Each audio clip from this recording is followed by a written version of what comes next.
Welcome to the Power in Motion podcast, the show for women who want to develop a kinder relationship with their body so you can feel healthy, happy, and confident without restricting food, doing torturous exercise, or constantly worrying about the number on the scale. I'm your host, Kim Hagel, size-inclusive fitness specialist and certified non-diet health and life coach specializing in body image. This podcast is here to provide weight-neutral, health at every size aligned information and coaching on sustainable habits and mindset shifts so you can feel your very best in the body you have right now. Let's lace up our runners and go for a walk while we chat. Hey there, and welcome back to part 4 of our 5-part series on how to eat normally. If you've been following along with this series, you'll know that we've been talking all about why we struggle so much with trying to eat, quote, healthy, even though we really want to.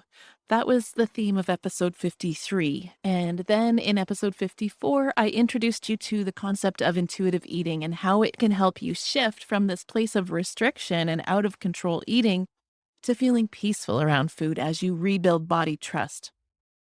Last week on episode 55, we talked about some of the big fears and concerns people have when they're thinking about giving up dieting and eating intuitively, including the worry that they'll never stop eating or will only eat so-called bad foods, and also the fear of weight gain. Now, this is episode 56, and we've got a very special guest on the show.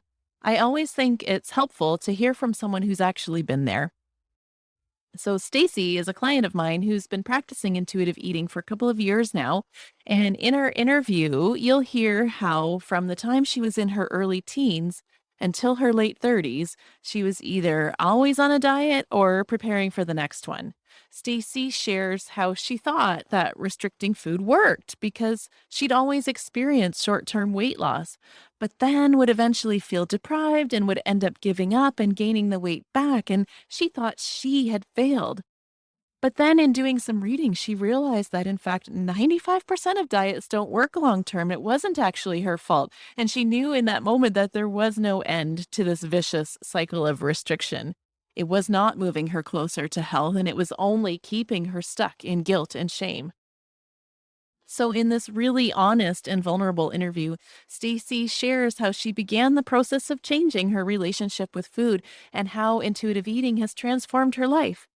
Interestingly, when Stacey gave herself unconditional permission to eat, she felt less controlled by food and was able to move into a place of conscious, body-respecting choices that help her feel and function her best.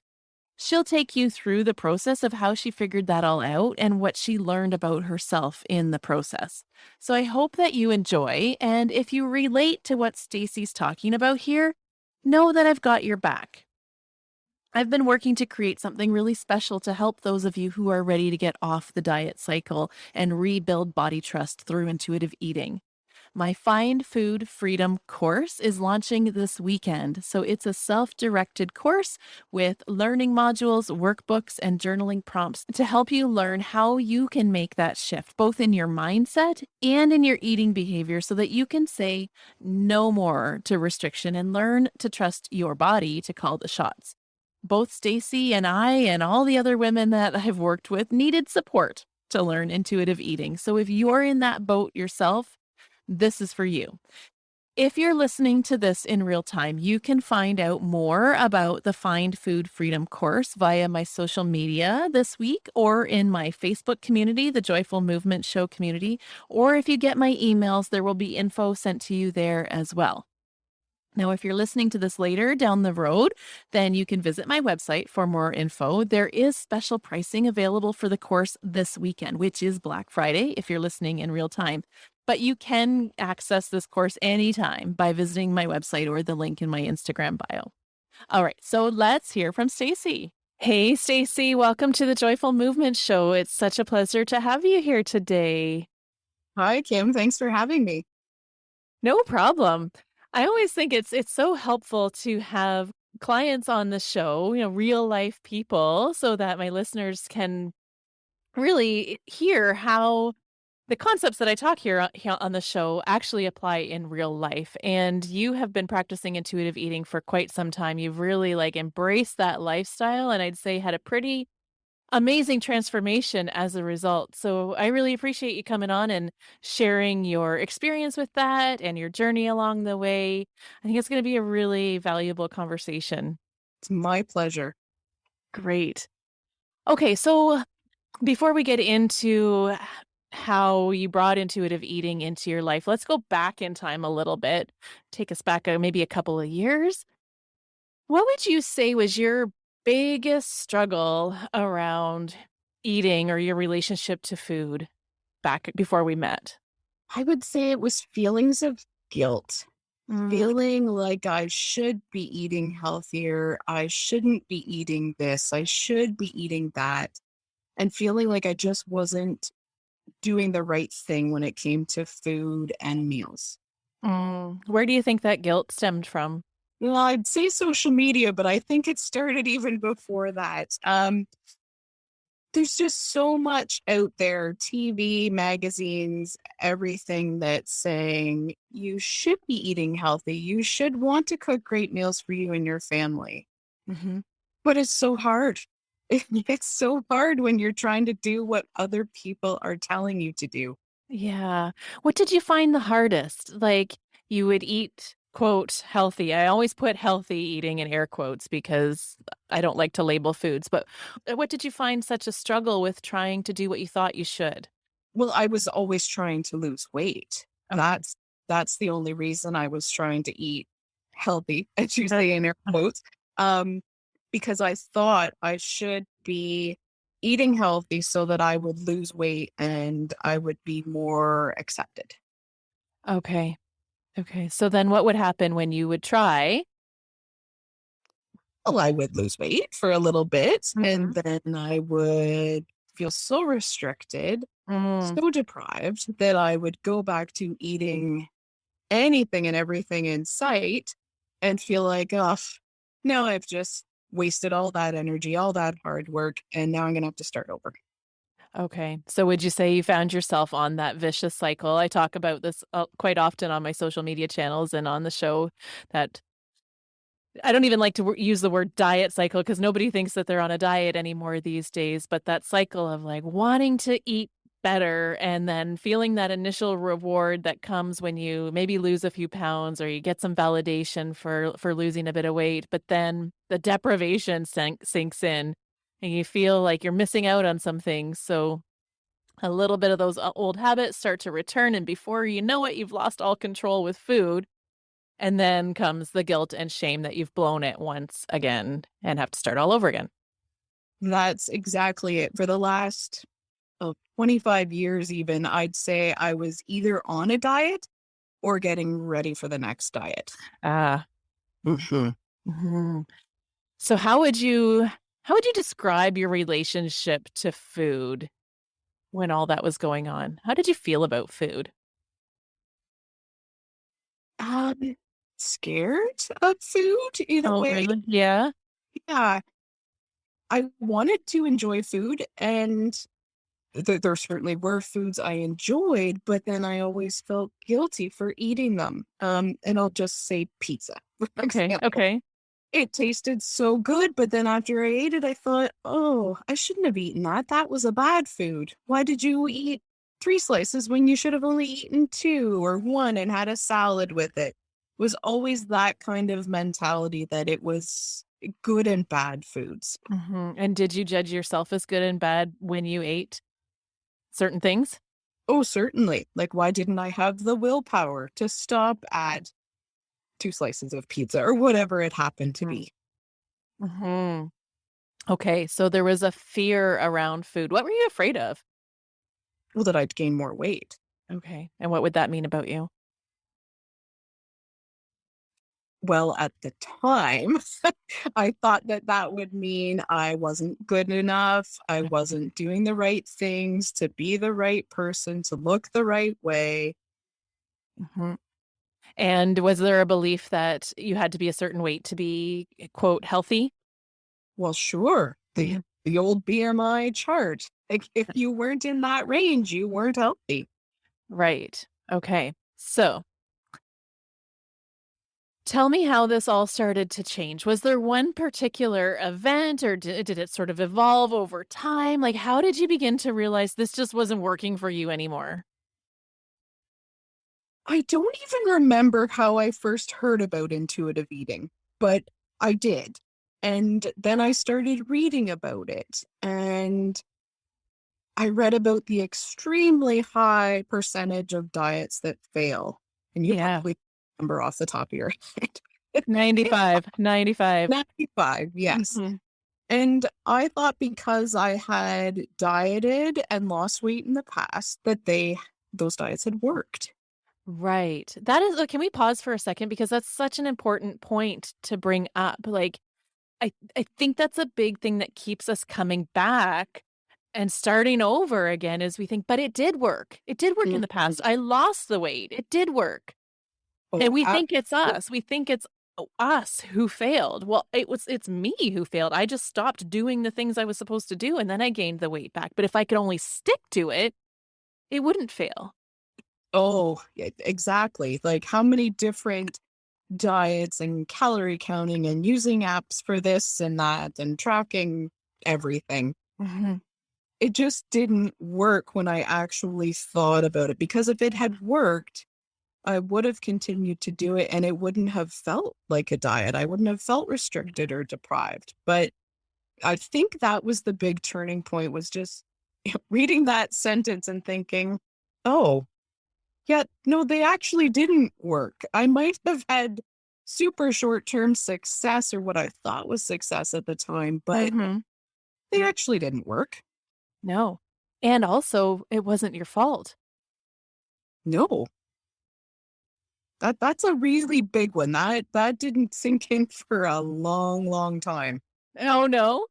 No, that was a long, and I mean, it's still, you start to think, "Oh, but it had to have been me because I see so and so, and they've done that diet and they've lost 20 pounds, so it works for them. Why doesn't it work for me?" And I think that's still something that I think for a second, and then I remember that's because diets don't work. Yeah. It's not Yeah. me. They just don't work. No, and what you're seeing when you compare yourself to others is a glimpse in time. Yes, Like, absolutely. they're gonna have the same result as you. I was trying to find a gentler way to say that, but 95% of the time, those people who you're seeing who are having so-called success with losing weight, they're not gonna keep it off. Within 2 to 5 years, that weight is going to come back on. So, but we get pulled into this comparison trap that, "Well, they can do it. Why can't I?" They really can't either. No, and that's such a huge revelation when you get to that point. Mhm. You Mhm. stop seeing the diet ads, and I mean, here we are, November. They're going to start coming up in another month or 2, how to get Mhm. new you for the new year. But I think once you realize you don't need a new you, you're Yeah. so much better off. So true. It's so true. Yep. Okay, so you started to learn a little bit about intuitive eating. It sounds like for you it was the same as me. It sort of just landed in my lap. I'm not exactly sure when I first heard about it, but I sort of it did. Like I just heard about it and then I started digging into it and learning about it. There's a lot of initial reactions people have when they hear about intuitive eating, and reasons why they think it can't possibly work or that won't work for me. What were your initial reactions? What concerns or misconceptions did you have at first about the idea of intuitive eating? Well, as I said, for 25 years, I was always tracking or counting something, and I thought if I stopped, it would just be a free for all. I would Mhm, eat anything and everything in sight, mhm. whether I thought it was good or bad. I would just eat like crazy, Right. Why do you think you worried about that? because I just never eaten that way. Mm, Not since I was a teenager, even a very young teenager. mhm. I had been on a diet or thinking about a diet for so long, I just didn't think I could trust myself. Yeah. And what would happen when you would give yourself a little bit of permission to eat? Well, when I was on a diet and I would eat whatever I wanted for an evening or even a weekend, well, then of course I would gain some weight because Mhm. my body just didn't know what to do. Oh, Yeah. And like you said, you'd end up having the 3 pieces of pizza when you're only supposed to have 1 or whatever the case may be, right? You had learned that if you gave yourself permission, you would eat all the things. I would lose control. Yes. Yeah. Yeah. So it would make sense that that would be your fear, that if you gave yourself permission to eat whatever you want, whenever you wanted, however much you wanted, that that's what you would do. A lot of people have that same fear. Were there any other fears that came up for you around intuitive eating or what it might mean if you took it on? Well, I think that was really the gist of it, that I would just eat everything and I wouldn't make what I thought were good choices. I would just eat all those bad foods. Mhm. You can't see my air quotes, but bad foods. It's there. I don't Yeah. think of them that way anymore, but I certainly used to. Uh-huh. And so when you did embrace intuitive eating, is that what happened? Not really. Actually. What did you find? Well, I found that when you give yourself permission to eat whatever you want, there isn't that rebellious. Mm, How do I word that? You can have whatever you want whenever you want. So you don't feel like you have to sneak it in before the next diet starts, or you have to save all your points for the weekend. It just totally changes your mindset. mhm. So when I thought, oh, I can have pizza or chips or mac and cheese whenever I want, I didn't have as much desire to eat them as I thought I was going to. Isn't that interesting? Hmm. And if you did have those foods, how would you engage with them? I would eat as much of them as I felt I wanted and felt satisfied, and then I moved on. And what about the guilt and shame? It went out the window. Interesting. Hmm. Not overnight, Okay. but yeah, like, why can't I eat what I want? I'm a grown adult. But the other interesting thing that happened was really looking at how I feel after I eat the foods. So Yeah, instead of thinking about them as good or bad, it was, if I eat that, am I going to enjoy it? And am I going to feel satisfied? Will I feel full? Will I feel good after eating that? And mhm. it turns out that many of the things that I thought I craved don't feel so good after I eat them. Interesting. Hmm. Yeah, And when you start thinking about, how do I want to feel after I have that meal, kind of helps you determine what you want to eat. for sure. Yeah, Mhm. so when food is available and you have permission to have whatever you want, and like you say, it's not this last supper where you have to get as much in as you can before the next diet starts, then suddenly it's a conscious choice. Like, I can have this food whenever I want. I can have as much of it as I want. It's always going to be available to me, but what's going to serve me best in this moment? That's right. And it makes such a difference once you give yourself that permission to eat however, whenever, whatever you want. Mhm. It totally changes your mindset around food. Mhm. Mhm. So rather than feeling controlled by food and feeling guilty and ashamed about it, it sounds like you really just decided to take on an attitude of self-care. Like, how can I actually nourish myself, body, mind, and spirit? And what would be the best choice for me? Hmm. And and also eating a meal and not thinking, well, I'm gonna eat all of this because Mhm. it's been made, it's in front of me. I stop when I'm done. Like when I feel satisfied, I'm okay with pushing the plate away now. Yeah. How do you think that's different than before? Well, I know that I can have it again for lunch the next day if I Mm. want. Right? Where before, if I'd been having something that I didn't think I maybe should have been, it would have been okay. I'm just going to eat it now, get it over with, get it out of my system, and then tomorrow I'll be good. Just Uh-huh. all the bad foods out of the way today, and then tomorrow I'll be good. Right. But now it's like, well, if we have leftovers of that food, then I'll have that tomorrow if I so want to, and maybe I'll put it in the freezer. Like, Mhm. I just feel like there are so many more options Mm. when you take away the restrictions. Mhm. I remember myself similarly. I would always clean my plate when I was restricting food, like, because I'd be so hungry by the next meal, and like all of my portions and eating times were prescribed, right? So like when I had the opportunity to eat, darn right I was going to clear my plate because I wanted every calorie, every morsel to hold me over until I was allowed to eat again, right? But now when I know I can eat whenever I want, I don't have to wait to a certain time. There's not that urgency to eat every or lick my plate clean because I can eat when I want. Well, and that's it's not just about eating whatever you want, it's eating when you want. So Yeah. you don't have to eat breakfast at 7 a.m. You don't Hmm. have to have a small snack at 10 a.m. and lunch at noon. And that's how so many of the diets and programs that I've used and tried to use, that's how they were prescribed. You Hmm. had to eat a certain number of meals and snacks every day. Yeah. And so when you got the opportunity to eat, like you said, you ate it all because Darn that right. was earmarked for that snack. So you made sure you ate it, whether you were hungry or not. But you Absolutely.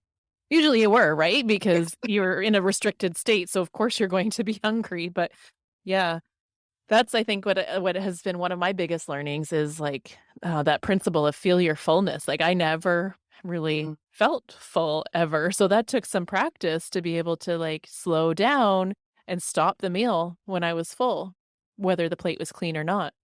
mhm. Mhm. That's a big thing too. Yeah. Yeah.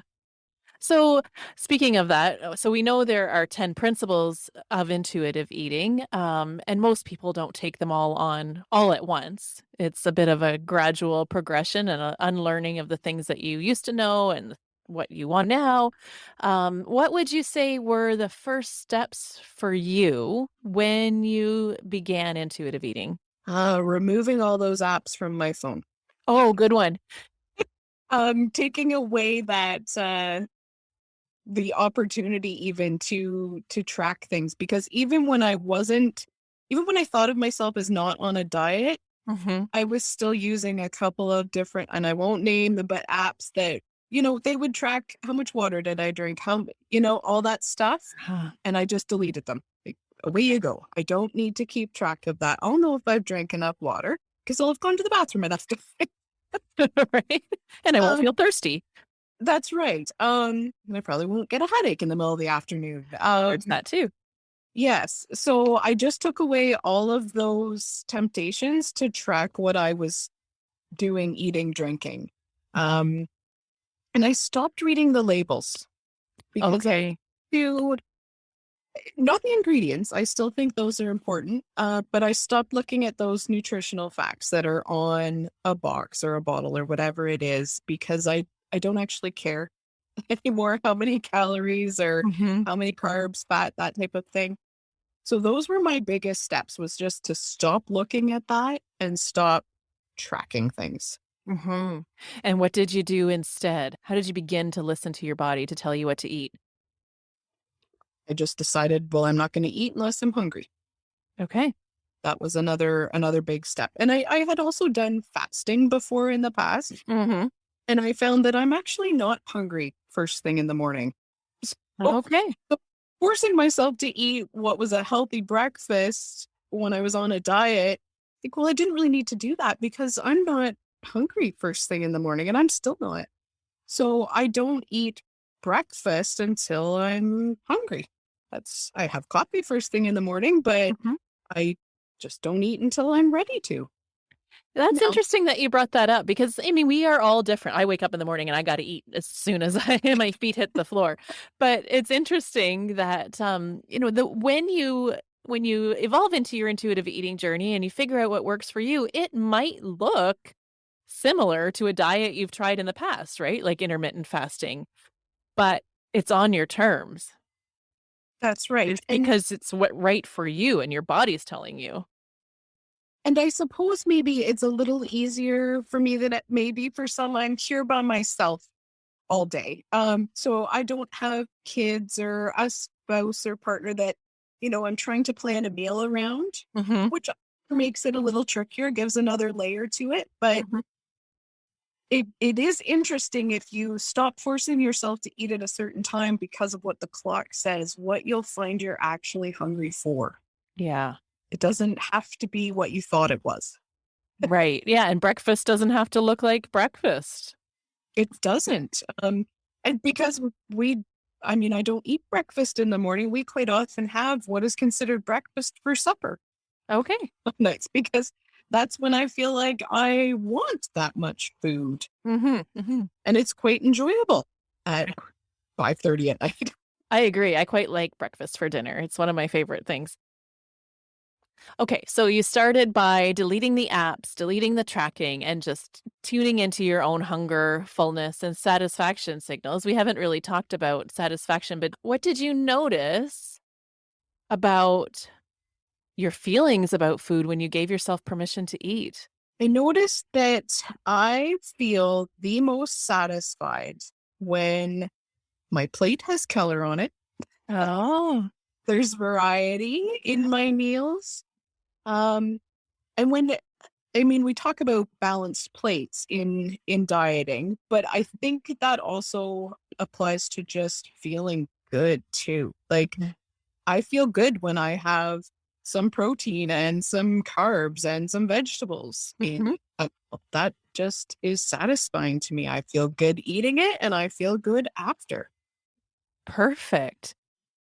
And that's the most important thing is really tuning in to how you feel and do you feel satisfied? Like, does it hold me over to the next meal? Am I left like craving anything or is there something missing on my plate? Like, am I wishing for some sweetness after the meal? And you can totally have that, right? But it's tuning into what does your balanced plate look like? And I love how you talked about color because our senses are so important when we're eating and how our plate looks visually does make a big difference into how we experience that meal. And I know you're a visual person and you like things to look nice. Well, I do. We are meal planners, so we know what's coming for supper each night. We do plan that out. But my husband will say, "Well, what does it matter what the color is?" Like it matters. It just does. Trust me. And he would eat anything that's put on the plate, but I just like to see some variety and some color on my plate. It makes me feel good making it. It makes me feel good plating it, eating it, and afterwards. It's just the intuitive eating has just brought so much joy back to Mm, meals instead of them being like a drudgery. if yeah, it's brought joy back to meals Mhm. again. Yeah, I hear that a lot. And in fact, a lot of clients, when they're first starting with intuitive eating, and I felt this myself, like they don't want to cook or they just don't have a lot of excitement about food, and I think it's because for so many years we were told what we had to have and when, and, like, cooking was done with the intention of getting your fuel ready. There was nothing about enjoyment in the process that wasn't even encouraged or talked about when we were on a plan, right? Well, I think that's just it. You maybe lost some of the joy in cooking meals because you thought you had to. Oh, Mhm, I have to cook this meal because that what was on the plan this week, and I don't want to eat it, and I'm not going to feel satisfied, but I have to. mhm. So Yeah. that really does just take the joy and excitement right out of it. Yeah, and I think over time our creativity just dies. So it can take some time for that spark for food and for cooking to come back. But like you say, just thinking about colors, that's helpful right there, right? Like how can I make my plate look pretty? And then from there it sparks some creativity and joy for cooking. Were there any other big mindset blocks that came up for you that you became aware of as you embraced intuitive eating? Well, I would kind of go back to when I was reading about 95% of diets failing, and I had this realization that I do not want to diet for the rest of my life. I Mhm, do not want this to be forever. Like, at what point was I going to say, okay, I've lost the weight I wanted to lose. Now I'm done. Now I just move forward. mhm. I'm not sure I was ever going to get to that point. And it's too exhausting. It's, It's just too much to be restricted all the time, to always be trying to figure out the points and the calories, and Mhm. it's just not fun. I think that's such an important thing you bring up too, because I think we can fall into a trap of thinking like once I arrive, Yes. everything's going to be easier then. I'll have lost the weight. I'll know how I'm supposed to eat. I'm going to feel great about myself and it's going to be a no-brainer going forward. But that's not how it goes. But I don't think anybody ever gets there Well, this is it. because it's too much. You've just restricted yourself and deprived yourself to the point that you can't live like that forever. Yeah. And So, that's what it would take. Like that is what you are setting yourself up for life. and who wants to live like that? Certainly not me. No, food is way too good, way too enjoyable to not have a good relationship with it. Mhm. So talk to me about health. I know at the beginning of this interview, we talked about your fears about like needing to lose weight to be healthy. What are your thoughts around that now? Health, I mean, I am not a health expert by any means, certainly not a doctor, but it can't just be all about the BMI, or the Mhm. whatever chart somebody's looking at. Health is so many other things, and it's not just our body, it's also our mind and our spirit. Like there's so much more to it than the number on the scale. And now that I think about that, that was one of the other steps, removing all those apps from my phone, but I stopped stepping on the scale. Good. Huge thing. Mhm. I didn't throw it out because it's really pretty and it was expensive, but it is tucked in a closet. And I don't step on it because there's no need to. There's nothing it can tell me that I don't know Right. about myself. Like it has nothing to do with me as a person. It's Mhm. just a number. Yeah, yeah. And as you say, you were measuring your health, measuring your success using that piece of equipment. So how do you how do you measure your health and success now? And like you say, health means so many, it's such a broad term and there's so much more to it than just our physical. But how do you know that you're on the path to health for you? Well, I know that mentally I am in a much better state with my relationship with food.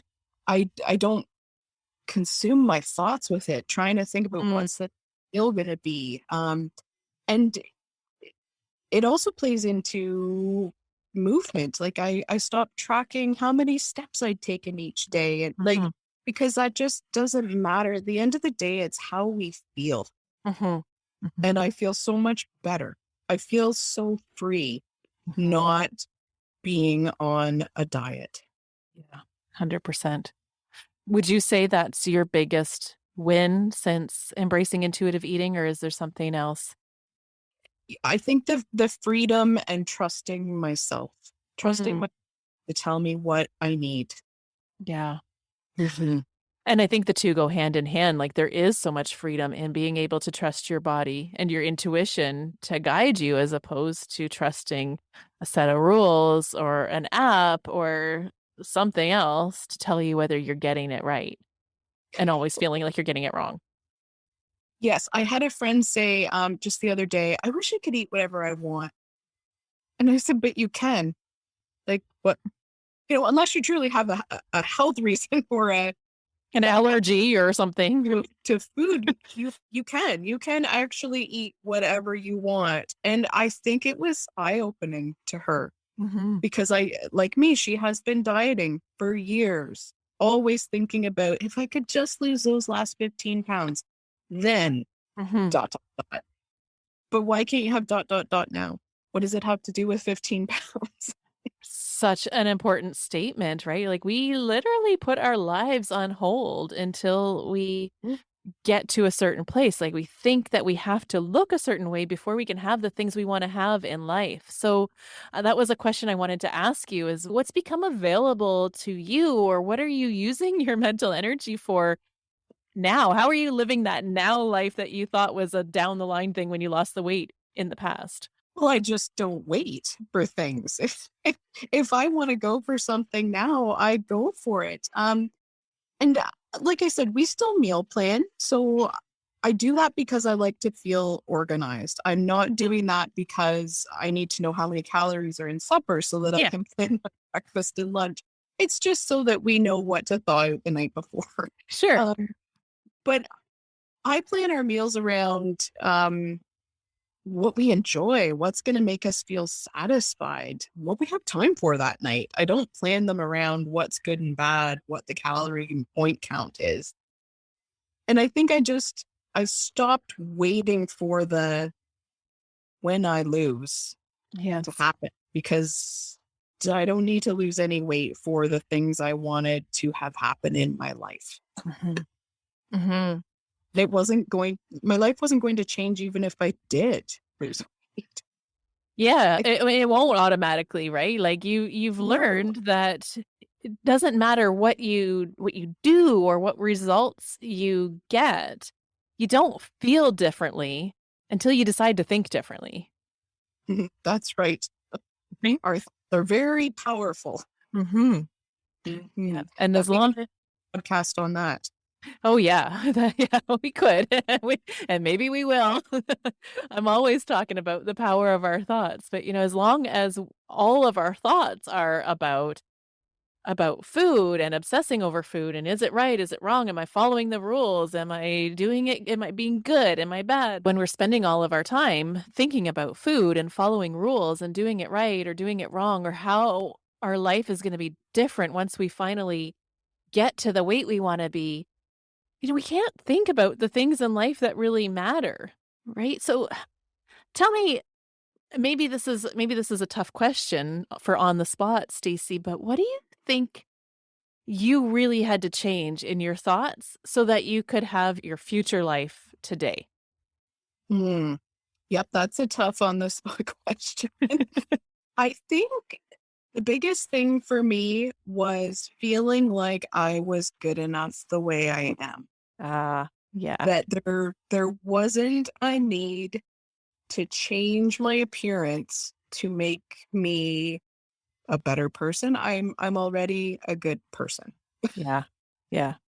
So I think the probably the biggest thing was changing the thought that I wasn't doing enough or I wasn't doing it right or it wasn't good enough. Mhm. Or that you weren't doing Right. it right or you weren't good enough as you were. Yes. Mhm. I think that's probably one of the biggest things is yes, give yourself permission to eat whatever you want whenever you want, but you are enough. Mhm. We all are enough the way we are. Yeah. 100%. It all starts with a thought. And like you say, giving yourself permission to eat is one thing, but knowing that you deserve it and knowing that you're enough exactly as you are, that's where it all starts. Mhm. Yeah. So glad we came full circle and that came up. That's such an important realization in this whole process. The thought work is huge because that's what takes this from being just another plan or another set of like, though they're not rules, they are principles. The thought work is what takes it from being another thing that you follow to really being able to integrate it into your life. Yes, it's not just going to be a 6-month plan of, "Oh, I'm just gonna eat whatever I want, do what I want for 6 months, and then see what happens." It's not a plan. It's Mhm. and I mean, you hear this all the time, "Oh, it's a lifestyle change." But it truly is. You are Yeah. the way you think about Yes. things. Yeah, I mean, it is. It is and it isn't a lifestyle, but it's really returning to how you were meant to eat before all of the rules and stuff got in the way. Yes, and that was one of the things I really thought about too, was what did I love to eat? What did I truly enjoy Mm, before I put the word bad next to that food? right. And it was interesting that some of those things I thought I really, really wanted and I craved and I'd been deprived of, when I had them, they weren't as good as I remembered them being. Yeah, it's just that emotional attachment to it and the Mm, feeling that anything that we label as bad, of course, our rebellious side is gonna wanna have it and crave it that much more, and it's gonna seem that much absolutely. more attractive. Yeah, amazing. Is there anything else you think would be helpful to touch on or that our listeners would really resonate with? Of course, I think people are going to be apprehensive, especially if they've been dieting forever. And I get it.